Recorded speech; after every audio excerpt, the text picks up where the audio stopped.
Still on pins and needles? Let's continue episode 6 with, wait for it. Our conversation on Cliffhangers. P.S. It was Kristen Shepard, so obvious. All right, so our guy Iron Beeble, which some of you may know, some of you may know better, some of you may know not at all, had a bunch of entries, and as always, he kind of hit me in the feels with a few of them. One of them, he brought up Who Framed Roger Rabbit, which is always a good spot to hit me. It's a real crowd pleaser. Yeah. I'm not bad, I'm just drawn that way. Love that quote. You wrote down, Aaron, Yes. I'll have what she's having from When Harry Met Sally. Oh, and that's a I good have one. to give you a shout out for that because that is a great fucking movie. If you've not seen When Harry Met Sally, please do. But that is like, no matter what your feelings are on that movie, it is really a seminal part of the 80s. Yeah, like it kind of defined the classic relationship problem. Yes. Orgasms. No, whether guys can be friends with girls. In all honesty, in all reality.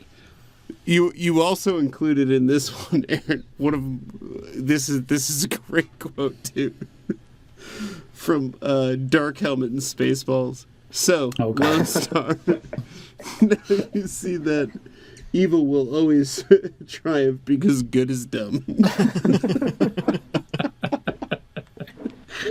Which, by the way, I'm really surprised that nobody came in here and said, from Spaceballs, have you found anything? We ain't found shit. See, that was the problem with like quoting all these 80s movies, that like sooner or later you're quoting the whole damn movie. Yeah. If it's a good enough movie, yeah. Depending on the movie that that you want to put out there. So, all right, so let's get off the Reddit threads here, and run through everybody on the podcast right now. So, Aaron, if you had to pick one, what to you is your favorite 80s movie club? Can I use one of the ones that I posted to Reddit? Sure. Yeah. We didn't read all of them, so. If I'm going to try to steer clear of something painfully obvious, I really like that one from Back to School, where it says, "Why don't you call me sometime when you have no class?" Which is just classic Rodney Dangerfield. I was giggling to myself all day today about that I miss quote. that man. I miss that man. And that was such a fucking good movie, too. It was great. It's such a good movie. All right, John, what's yours? So here's the thing. I couldn't think of, like, one quote that I love from the decade of the 80s. But what I did think of, quotes or lines from movies that I anxiously waited for when I started watching these movies. That's what it's all about, man. And one of them is The Breakfast Club, which anything that John Bender says in The Breakfast Club is quotable. Oh, yeah. But when he sits down next to Brian and says, PB&J with the crust cut off. Well, Brian, this is a very nutritious lunch. All the food groups are represented. Did your mom marry Mr. Rogers? No, Mr. Johnson.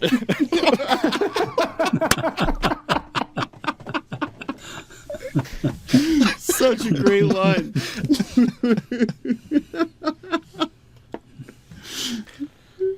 What about yours, Chris? What do you got? I got a few. There was one that was mentioned on the board, so I don't know that I want to mention that one. Well, we'll give credit where credit's due. Okay. Was it you that did the Blues Brothers quote? No, that was Iron Beeble. That was Beeble, I think. Okay. Well, love the Blues Brothers quote. Huge Blues Brothers fan. So that there's the, it's 106 miles to Chicago. We got a full tank of gas, half pack of cigarettes. It's dark, and we're wearing sunglasses. The next one's a little risque. So is there a voice you'd rather me do it in? Depends how risque are you talking. It's a little risque. Do it in a sexy voice, Yeah, Chris. let's hear it. Private Pile, I'm going to give you 3 seconds. Exactly 3 fucking seconds to wipe that stupid looking grin off your face, or I will gouge out your eyeballs and skull fuck you. Regardless of your personal beliefs, I mean, you're gonna step on a toe with that one. All right, so mine is fairly obvious. If you've listened to this podcast at all, or if you've been a friend of mine, or if you're just a casual onlooker like my fucking neighbors, you know that I have an obsession with the Ghostbusters that never stops. And I think the one that I put down on the boards today, and it sunk straight to the bottom. I was pretty disappointed in Reddit about that, but I'm gonna do the whole scene here. Ray. Everything was fine until the power grid was shut off by Dickless here. Peck. They caused an explosion. Mayor Lenny. Is this true? Venkman. Yes, it's true. This man has no dick. That is one of my favorite scenes. Fucking Absolutely. great. It's so great. Another one, and this fits into what John was talking about with, the lines that you wait for when you start up a movie. I've talked about Lost Boys. Lost Boys is one of my favorite movies. I fucking love it. Love it to this day. Will always love it. It's just one of those things that stuck with me.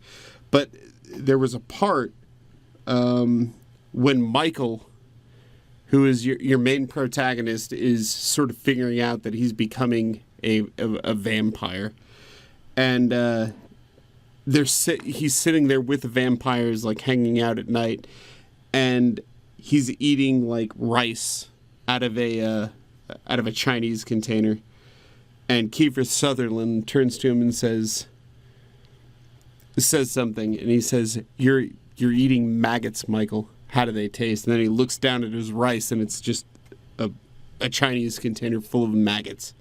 And then he drops it and freaks out. And then shortly after that is one of my favorite scenes in that movie, which is where you guys have all seen The Lost Boys, right? I have Yes. Oh my God, have you not?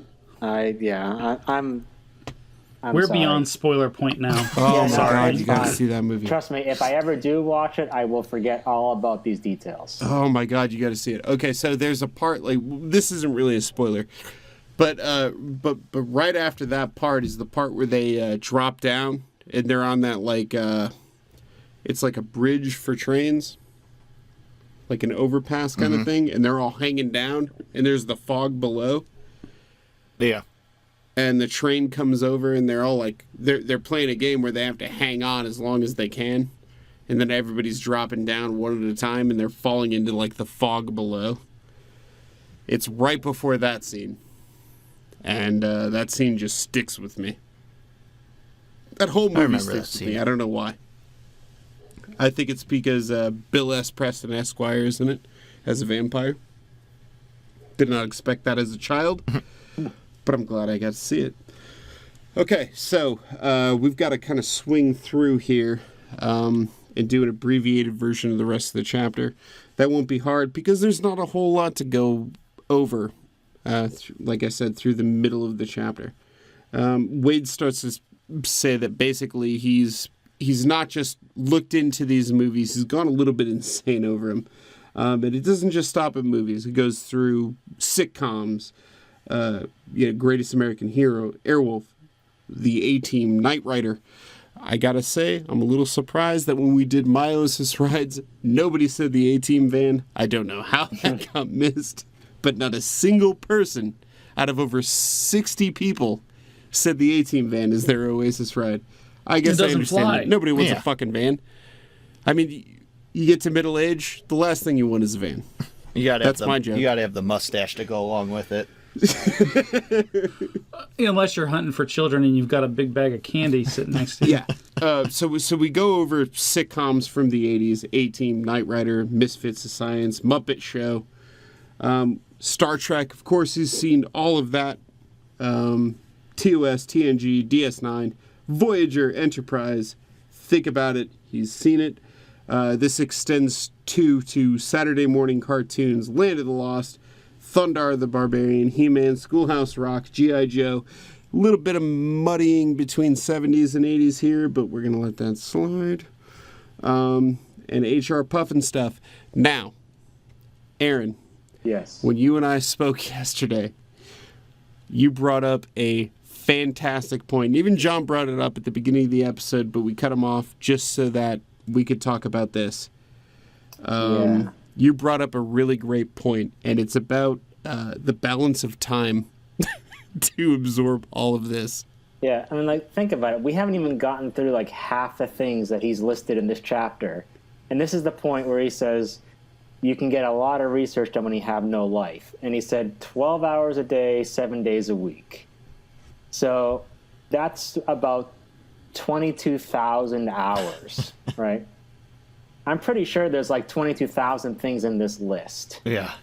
And so he's got to, watch all these movies, all these TV shows, read all the comic books, play all the video games. Multiple times, because he's got to master them and memorize all the lines of dialogue. He's got to find time to watch the cute, geeky girls playing the 80s covers on ukuleles. Yeah. Right. Fetish. Yeah. And he's still got to do homework. He's got to do whatever he can do to get his, because he's not getting the meal vouchers. So he's got to, like, Right. fix Oasis consoles and, fix, broken printers and code his Atari game and do all that stuff. Cyberstock, Artemis. So I'm just going to call shenanigans on the fact that he could do all right? that. When I read it, I thought this is 10 years plus of pop culture. Oh, and you're to be conservative. And you're condensing it into, he says, it took me a couple of years. Well, even if you say from day one of the hunt till what is today in this chapter, which they say is about 5 years. Right. Even with the motivation of $240 billion or whatever, sooner or later you just get a fatigue where you can't just be doing this all the time. Right. I mean, like, yes, some of those games are really good, but some of them are just not good. Yeah. Fucking terrible. God awful. God like- awful. That Calabath,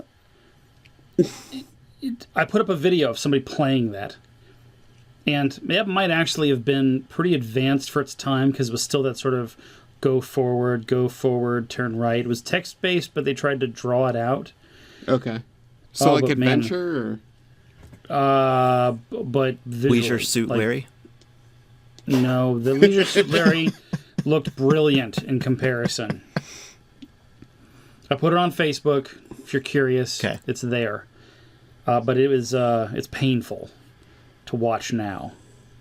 Yeah. It's maybe slightly better than Pong. But- I might have enjoyed Pong more. But I mean, like, it's a really good point because I feel like it's a plot hole that gets plugged up too quickly. I mean, like, how in the fuck does Wade manage to get through all of this within the span of 5 years? Yeah. It's impossible. It couldn't happen. It absolutely could not happen. I know he has no life, but it just sounds so out of whack with reality. Like, that's 22,000 hours. And I mean, like, what do you think the average amount of time per title he spends? 2 hours. If you want to give it 2 hours, I would say, so, like, if you're going movies, let's say average 2 hours. Yeah, you say movies are 2 hours. Say, like, your average novel by any of those authors is, call it like 8 to 10 hours, maybe. Mm-hmm. Mm-hmm. And not only that, you're doing this all while having this the Oasis visor on. So, like, you got these lights just shooting at your face, right into your eyeballs. He's blind by now. I mean, like, yeah. I mean, I'm calling shenanigans on it.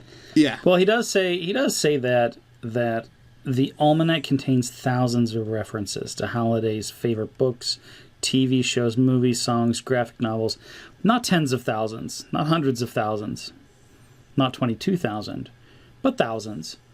So even if he just brushed on each of those for, a few hours each, that's still that doesn't even take into account that like a TV show could have 9 seasons of 22 episodes. Right. Well, he even says that the music took him quite a while to get through. Like, I just thought the music alone. Because he doesn't have discerning taste. Yeah. So he's all over the fucking map So you're when it listening comes to music. everything that came out of the 80s, music-wise. Here's the thing. This stuck with me, and I don't know why. But did you know that Midnight Oil was an Australian band with a 1987 hit titled Beds Are Burning? Fuck yeah, I did. Because Beds Are Burning is an awesome song. I love that song. I'm the only one. I think you are. Reactions. No, it was fucking popular at the time, man. It wore the radio station out. And that's the only song I can think of by Midnight Oil. The time has come Dun, dun, dun. to pay the rent. We got all kinds of other music from Van Halen, Bon Jovi, Def Leppard, Pink Floyd, which didn't really have a huge impact on the 80s, Pink Floyd, did they? That was their worst decade. Let's just say that outright. Because Was that Echoes territory? no, Echoes was before that. So The Wall came out. It was technically released in 1979, but you could call that an 80s album. Okay. Yes. And then it was like The Final Cut, which was garbage in my opinion. And then Roger Waters left. So then you get Momentary Lapse of Reason. Yeah. Basically, That's not Pink Floyd. And it's a different Pink Floyd then. But, so when did Dark Side of the Moon come out? That was like 72, 73. Okay. Yeah, that was early. Right. But it also spent, 10 years on the Billboard No, chart? more than that. It was on the Billboard charts till the 90s, wasn't it? Yeah, it was like it was in the top 200 for like, it might still even be there. Yeah. Yeah. So It was like 30 years. So I understood why Pink Floyd was mentioned. That and it kind of goes to point that it's silly lyrics by bands with names like, when you're going to pull out like goofy sounding band names, Bon Jovi doesn't sound like anything. Def Leppard, Well, Van Halen, Pink Floyd. I'll lift the veil on this. John and I are both like very pretentious music snobs for the most part. And one thing that we can always agree on is that Pink Floyd is fucking phenomenal. Yes. Absolutely. And Fine. every other band I'm just that was saying. referenced is terrible. Yeah. Van Halen, Bon Jovi, Van Halen, Bon Jovi, and Def Leppard were and then late 80s. Police, Were late 80s. Journey. Police is awesome. They Might Be Giants. I don't know. You know what? I didn't Frankly- think They Might Be Giants was a huge name. They Might Be He Giants. spends a yeah. lot of time talking about them.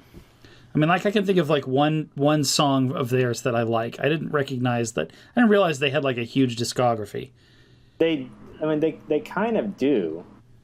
They do. But you've probably only really heard of anything from like 3 albums. Istanbul, was that, or is it Istanbul, called like Constantinople? Constantinople, yeah. I love that Yeah. song. That's the one song. That's the Yeah. one song. Yeah. They do kind of seem like the oddball in the group. Right. Yeah, but at the same time they fit Klein really well. Yeah. Like they fit his whole persona in this book, or Wade's. Like Wade would be interested in They Might Be Giants.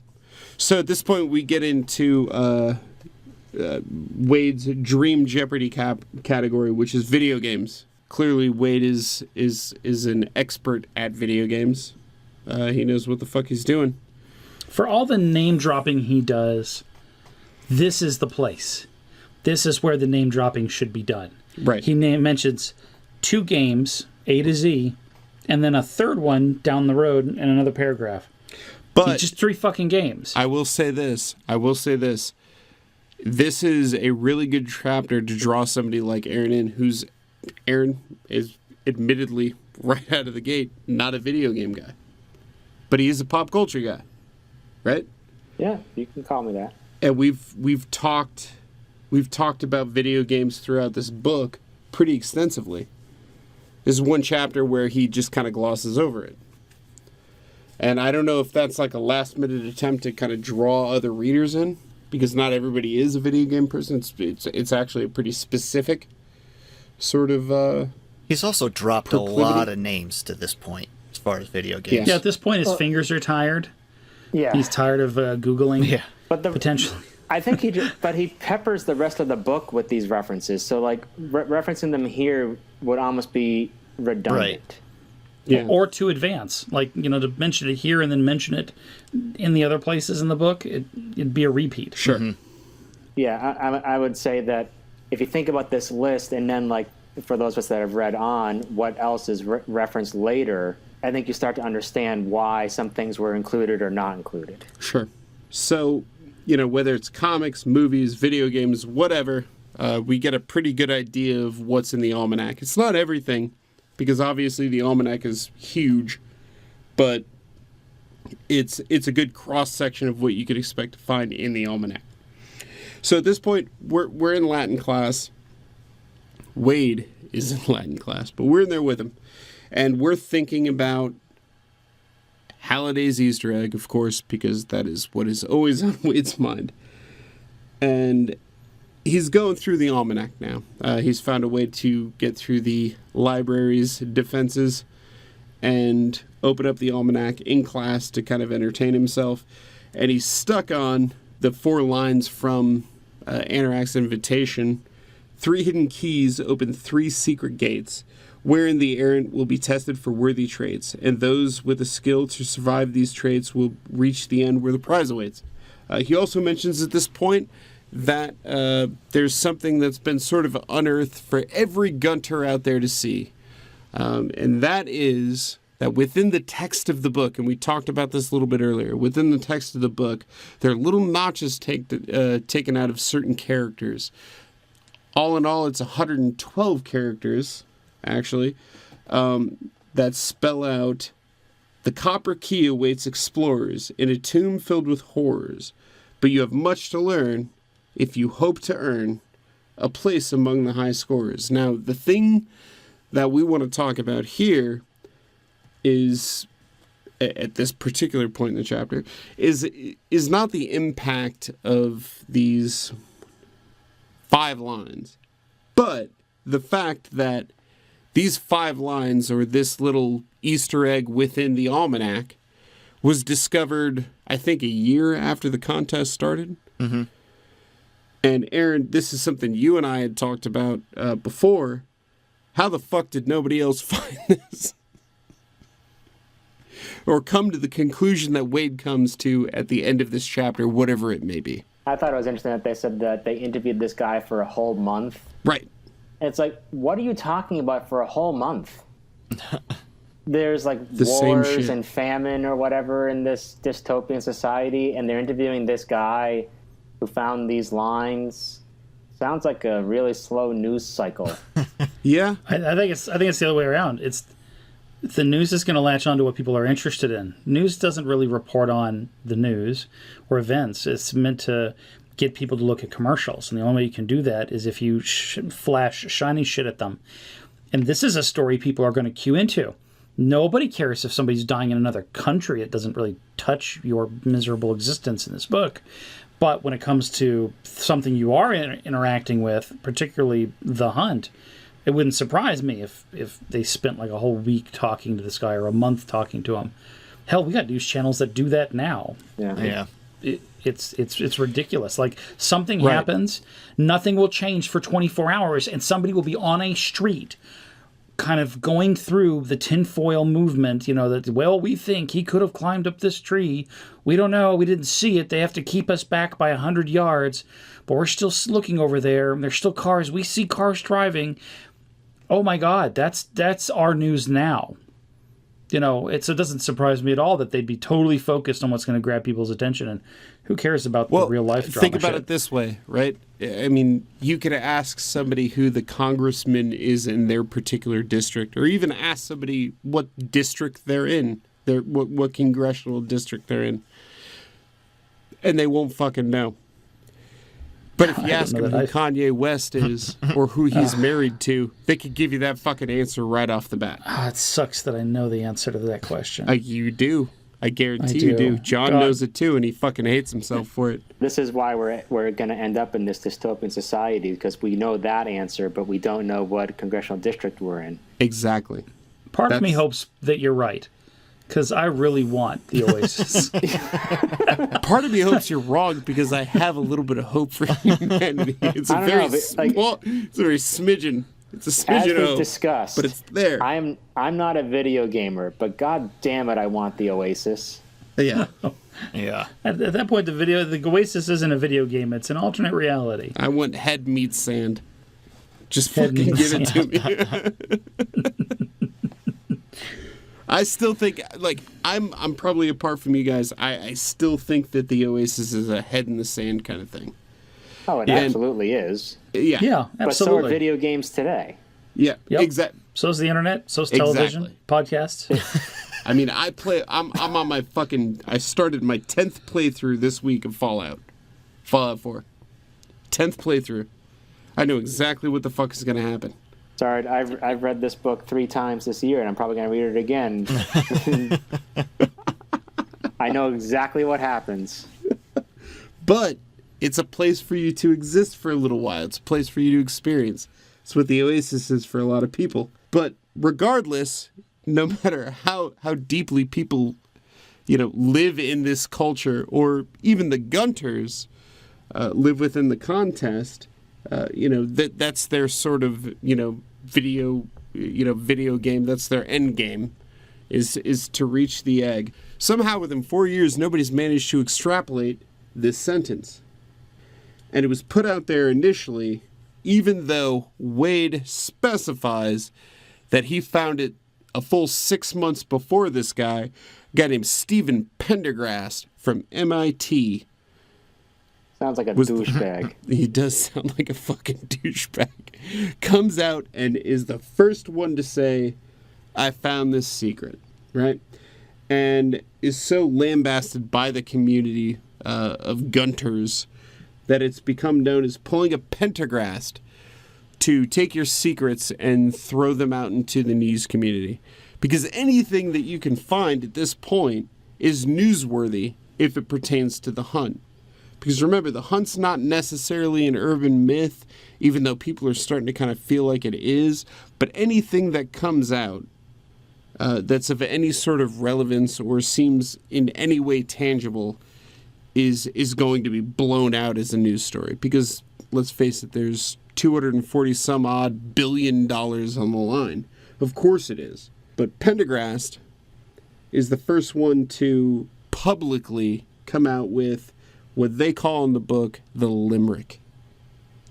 Then the limerick goes, the copper key awaits explorers in a tomb filled with horrors, but you have much to learn if you hope to earn a place among the high scorers.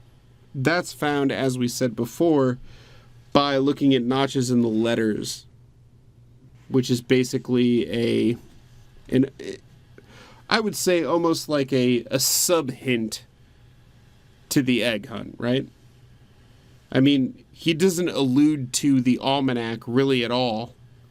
I mean, I guess a little bit he does in the prologue, but he doesn't make any sort of, and I find this interesting for some reason, he doesn't make any sort of hint about the fact that, if you pour through the almanac, you're going to find some sort of very small point for a clue within the almanac. He doesn't point to that at all in Anorak's invitation. I mean, I guess he figured that somebody would find it eventually. Mm-hmm. I don't know. What do you think? He did basically make that publicly available, so that would be the logical place to find your clue. He didn't really give a clue at all, though, did he? I mean, if No, you think but- back to the invitation, we're in chapter 6 now. We're halfway through chapter 6. And there's been no other mention of a clue other than Enterac's invitation up to this point. Mm-hmm. Well, there is though. He gave the clue. He knew that all Gunters would have the book, and the clue is in the book. You've just got to find it. And with so many people looking at it, I mean, that's the best place for that clue, no matter how small it is. I agree with someone's that. Someone's going to stumble across it. So it's the perfect place to stick it because everybody, rich or poor, is going to find that clue. So let me ask you this. This is I'm going outside of the universe here.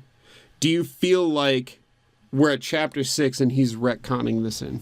Yeah, sure. I mean, I don't. Do you feel like this is part of Ernest Cline's master plan for the story? Like he planned on this point happening, or do you feel like he retconned it in a little bit? The finding of the limerick? Yes. I think it had to have been master planned. My guess, the only thing that he might have had to go back and sort the details out of was how that was discovered. Like, I don't know, part of me kind of thinks like notching letters seems almost too simple for someone like James Halliday Sure. to, construct. Like, I would think there'd be something more clever by somebody who has been described the way he's been described up until this point. Yeah. I don't know. That kind of. When I heard that, I was like, notching the letters. That's a pretty freaking cool idea. Because when you print it out, you'd never notice it. You'd think it was just goofy ink, and he Right. says as much. But then when you look at an electronic version, well, that should be perfect. And I thought that's kind of an interesting way of putting it. Plus, it's available to so many across all spectrum of people who are interested. I think it'd have to be part of the master plan because this method is repeated in different ways. But you begin to realize that, if you were to create a game like this, it would have to be a game that everyone can play. And the first step in that is that everyone has a copy of this book. Everyone's going to have it. They're going to have the clue in their hands. Isn't that the dumbest place to find the first clue? Is in a place that you've had forever and that you've probably poured through dozens of times. To me, it just seems kind of brilliant. I dig that. Well, it ties in also to a point that we can't really discuss right now.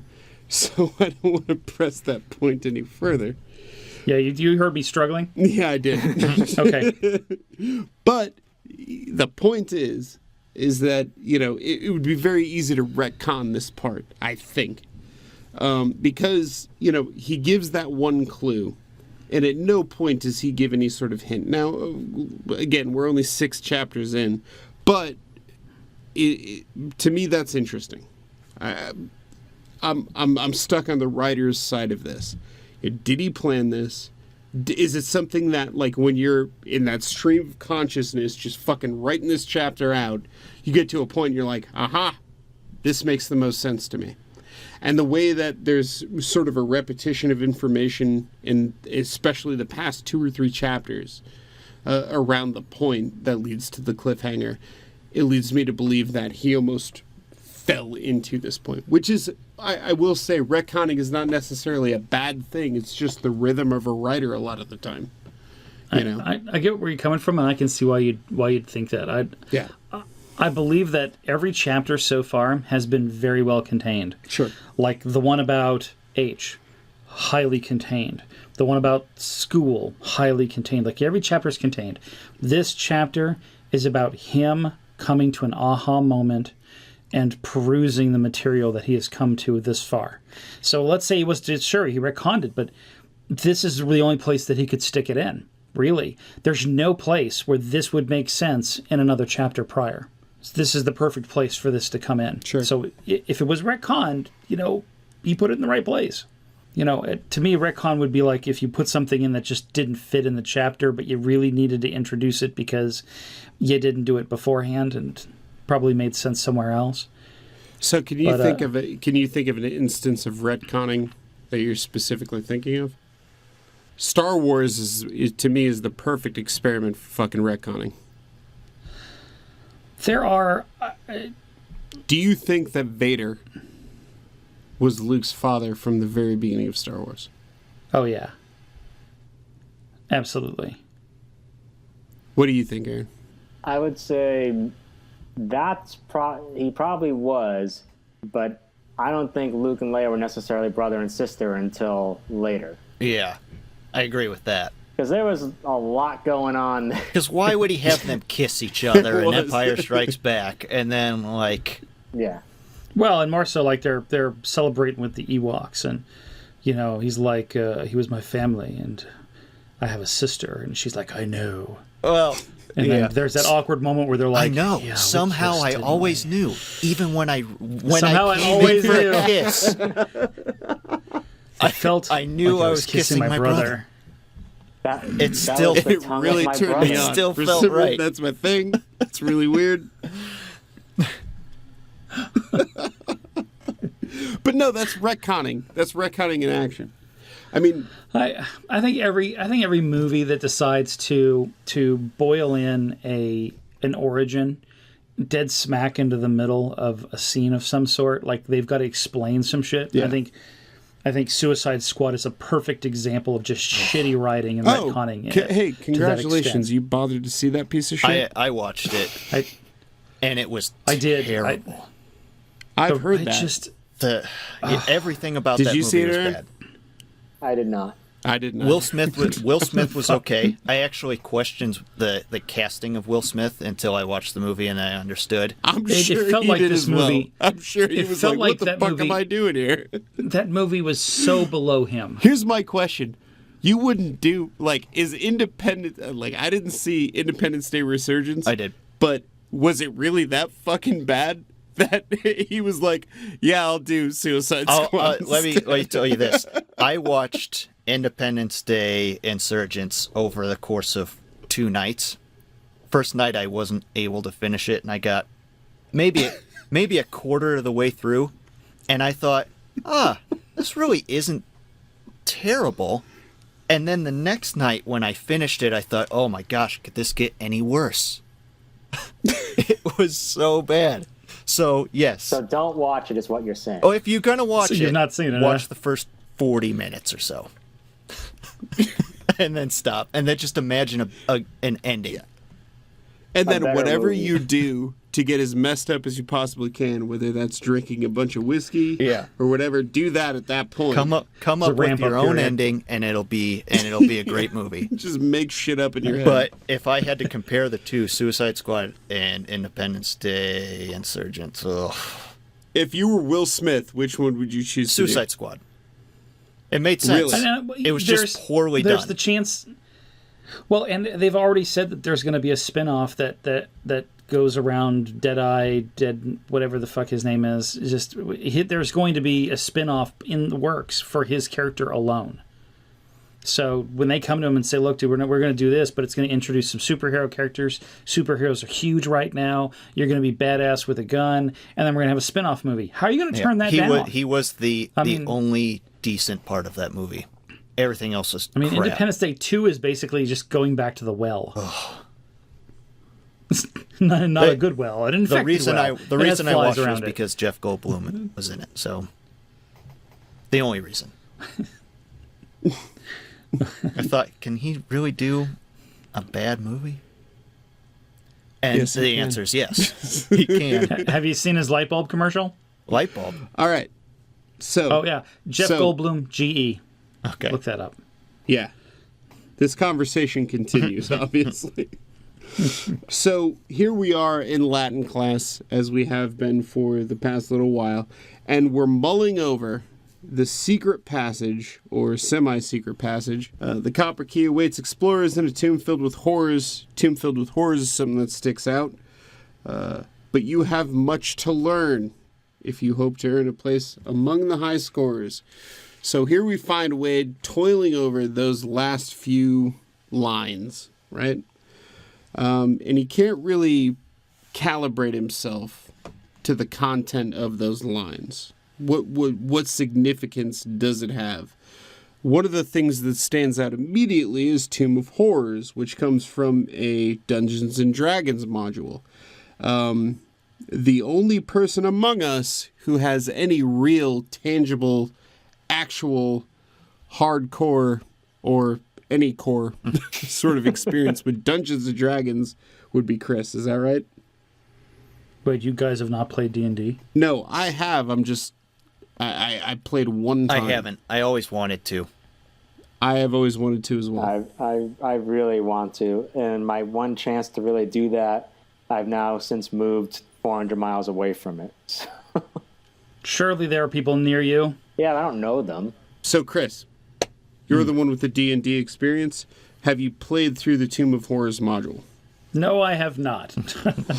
I did a little research. I pulled it up, and it's really cool looking.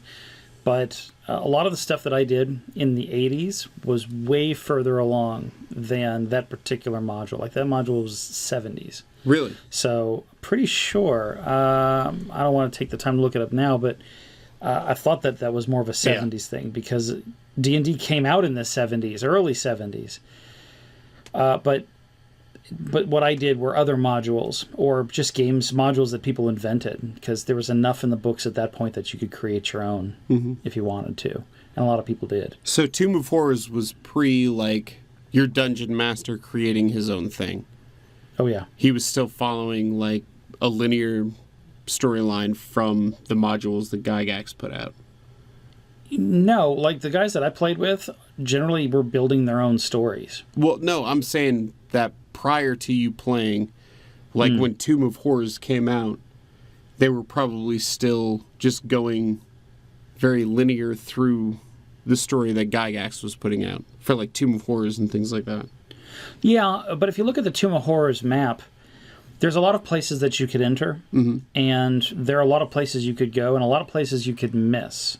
In this case, like, you could pick an entrance and totally avoid another entrance and never go back to that entrance. There are things you could avoid, or treasures you could miss. So it is laid out like a map, like a large map. There is no one path, but a lot of the paths converge as you get closer to the end goal.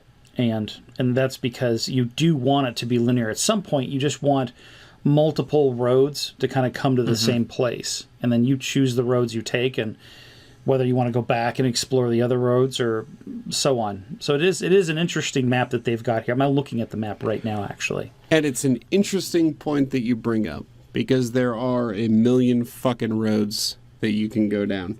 There's a million different interpretations that you could have to that passage, the limerick. But one of them leads to, of course, the Copper Key.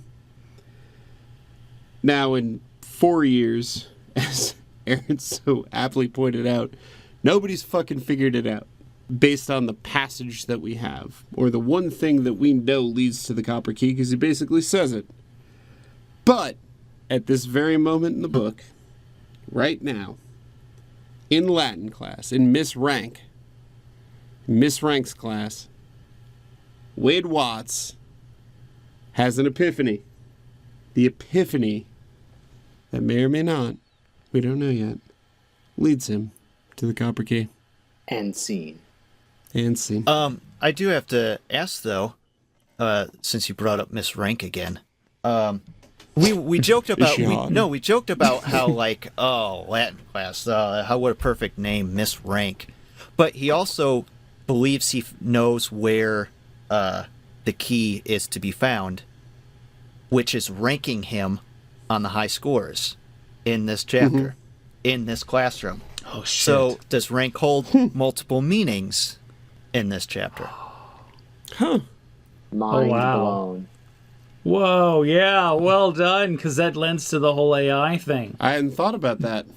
Which is, if this is an AI teaching a class, and it's an old AI, I mean, this could, wow. Wow. Well done. Way to save that. How long you been sitting on that, man?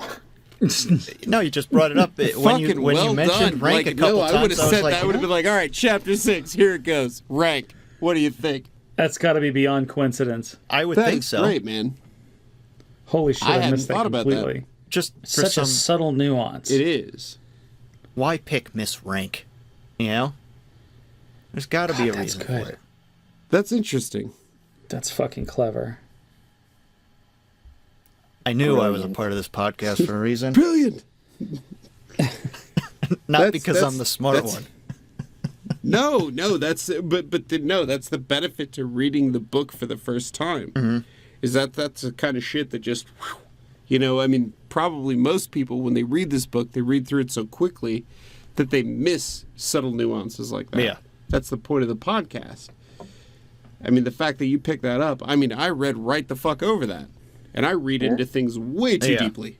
Well, I mean, it's just kind of clever how he's in this boring Latin class. I mean, Latin class has been boring Right. for everybody who took it, right?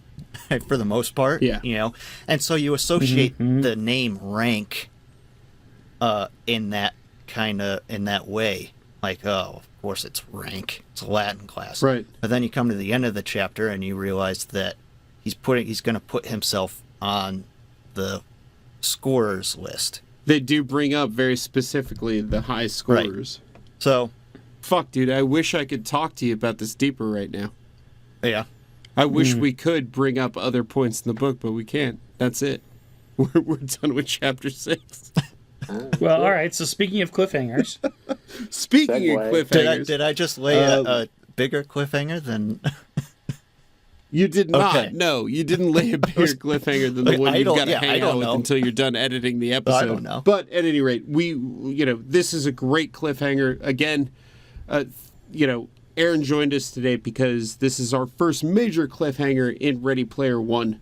And it poses the question, what is your favorite cliffhanger? It doesn't matter if it's from a comic book, a movie, a TV show, it doesn't matter. so what is your cliffhanger? My cliffhanger? Season 4 of Dexter. Okay, can you refresh me here? Which season that was? That was the Trinity Killer season. Where, spoiler alert, Rita dies in the bathtub. Oh yeah. Yeah. That was the one that got me. I was... Oh yeah, that was yeah, the that was very a end. Very good cliffhanger for me. What about you, Aaron? What's your cliffhanger? So I put 2 on the subreddit. Both of them were cliffhangers that ended a season and also the series, so you just did not know where it was going to go after that, and it was just heartbreaking. The series finale of Carnival, which just ended in like the worst place possible. I don't know if any of you've seen it. I did not see that. But it was an HBO series. It's so complex to explain, I probably won't even really get into it. So then my other one was the series finale of Terminator: The Sarah Connor Chronicles, Okay. Okay. which just kind of ended in like, why can't I know what happens next? I heard that was a good show, but it didn't get was a the great viewers show. that they were expecting. No, it was very unfortunate because it was so well done. Yeah. You know, and like that's the thing too, is like it's rare that if you take a movie and you turn it into a television show, it's going to work out. That was one that did. The other one was the Young Indiana Jones Chronicles, which I don't know if you guys watched that, but I watched it when I was a kid and I fucking loved it. I watched it a little didn't. bit, but I didn't get into it. It was so I did good. not. So those were my 2. Nice. If I had more time, I would have thought about it more, but those were the 2 that really stuck out Yeah. to me. It's hard to think of Yeah. of cliffhangers, you know, Especially Like, it's- especially nowadays, until it's a few seasons in and then you can stream all of them. Well, yeah, so the exactly. cliffhangers Streaming, don't like, last it's very One of my long. the answers is, like, cliffhanger. I almost just said nearly every episode of Breaking Bad. Yeah, Nearly, That's good writing if you can do that. I mean, nearly every episode there's a cliffhanger. Yeah. but you that can just- stream it now. You know, I mean, I know. like So it's I know. So like we're all Right. kind of like immune to this idea of a Right. cliffhanger. yeah. Right now, for me, it'd be Westworld and Mr. Robot. Because I'm waiting to see what happens next in both of those. Okay. I'm not going to describe those because you haven't seen either one of those shows. I haven't. So, I am not gonna go a into real detail. dickhead. I give you all this shit for not reading Ready Player One, and somehow I still have not And seen. you haven't seen 2 of the best shows on TV right now. Right. I'm going to argue that if you've not seen Westworld by now, we are beyond spoiler. Well, hold on. I still think that I one's think kind of your fresh. spoiler expiration. Aaron, have you seen Westworld? I have not. I have Do not yourself either. a favor. Okay, so we're 2-2. Yeah. So, Chris, do you have a cliffhanger before we bolt out here?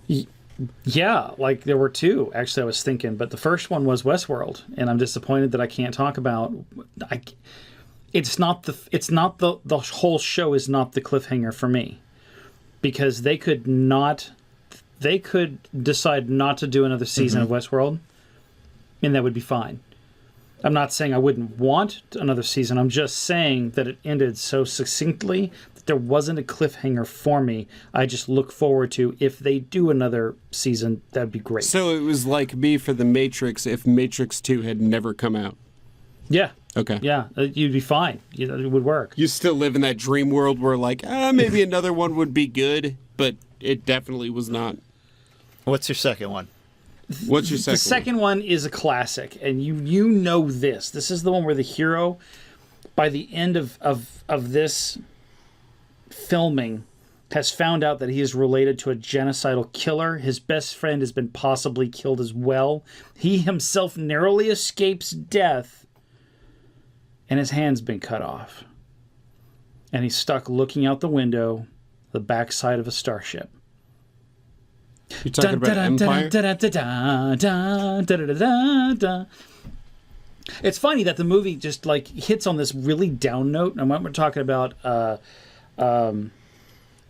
almost said Return of the Jedi. We're talking about, help me, second one. Empire. Empire. I just said Empire Strikes Back. We're Like really the talking about conversation in the movie Clerks. That's exactly it. How We're many talking about dicks Empire did you Strikes suck? Back. 37. Just try not to 37. suck any dicks on your way out to the parking lot. Hey, In a row? you, get back here. We call him Snowball. Anyhow, it's just you end on this down note. He has gotten the worst news of his life. His fucking hand is gone. They're putting a robotic hand on it, and his friend has been used. He could be killed. I mean, you find out later he's not. I hope I'm not spoiling this for anyone. Hey, No, I first think of all, we're the safe here. robot hand is pretty I think we're fucking safe. awesome. Yeah, it would. It's just not as good as a real one. Otherwise, everyone would be cutting their hands If you haven't off. seen Empire Strikes Back, shut the fucking podcast off. You're totally cool to do that. Just shut this off and go watch Empire Here's right the now. one. This is his Here's the father. one comment I have Darth to Vader's his have father. to make on that quote unquote cliffhanger. So he gets this news, okay, and then he hears Vader talking to him, and this is the first thing he's heard from him after he was told that he was his father, and he goes, "Father." Like Like he just accepts just it. like it took no time at all for him to be like, oh yeah, yep, this man I was trying to kill is I'm my gonna doubt father. this for a while. I'm so glad you mentioned that because that has He always just bothered me. immediately I don't accepted remember it, that. father, and then he goes, Ben, why didn't you tell me? Like, come on, man, you've had like no time to process Well- this, and you should be scared of this guy. At no point did you say, maybe he's full Yeah. of shit. Because he's You know what? pretty dishonest. Hold on a second, though. Wait, why He didn't he spent tell 30 him like seconds. it didn't come up when they were having coffee the other day? He spent 30 seconds searching his feelings for the truth. Yeah. That's how we know he knows. Hey, Ben, you're in my thoughts all the time. How the fuck did you not know that I might want to know that? Didn't you see me confronting him? I almost died. You couldn't have told me before that point. Well, As I was his getting fucking shit response thrown is, at me during the fight with Vader. By the Force. knock it off, Dad. We're supposed to be throwing baseballs, not... Yeah. You Not couldn't piping. just send me a real quick dialogue.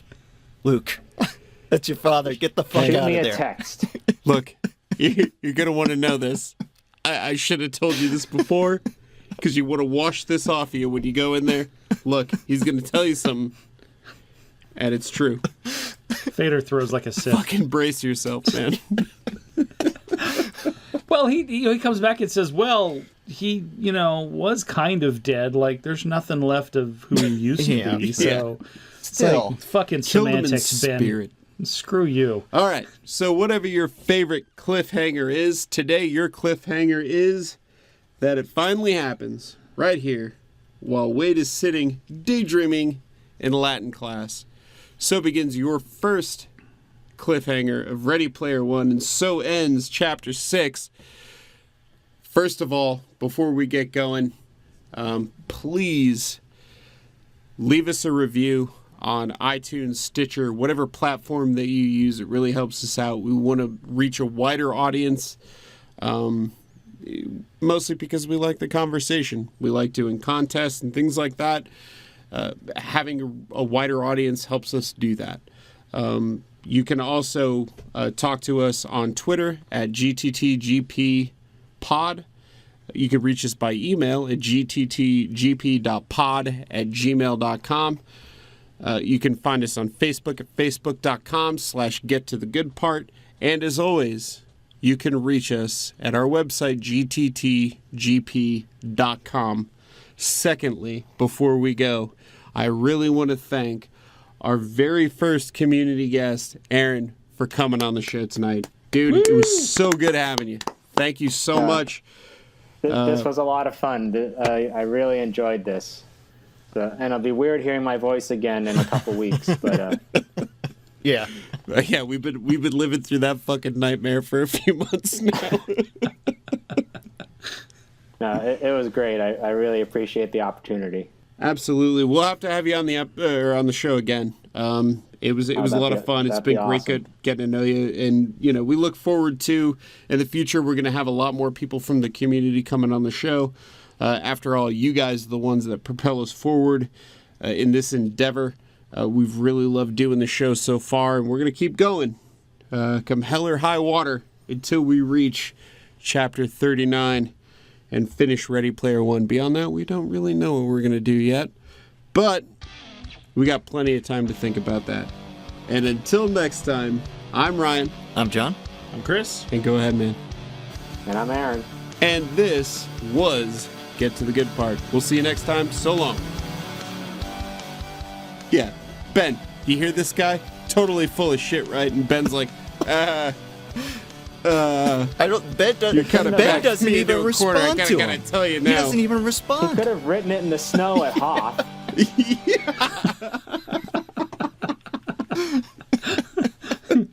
Ben, you punched me in the hot dick. Hey, with the hot dick? What are you doing? The hot dick. What is the hot dick? The hot. He's from Boston. Oh, You're punching me in the the hot dick. Oh, okay, I The got hot you. dick. Sure. I thought you said like the hot, like temperature hot dick. Yeah. That's what I thought you said. That's that too. You punched me in my 90 hot degree- dick. My 103-degree dick. Oh, Jesus Christ, this has gone too far, clearly.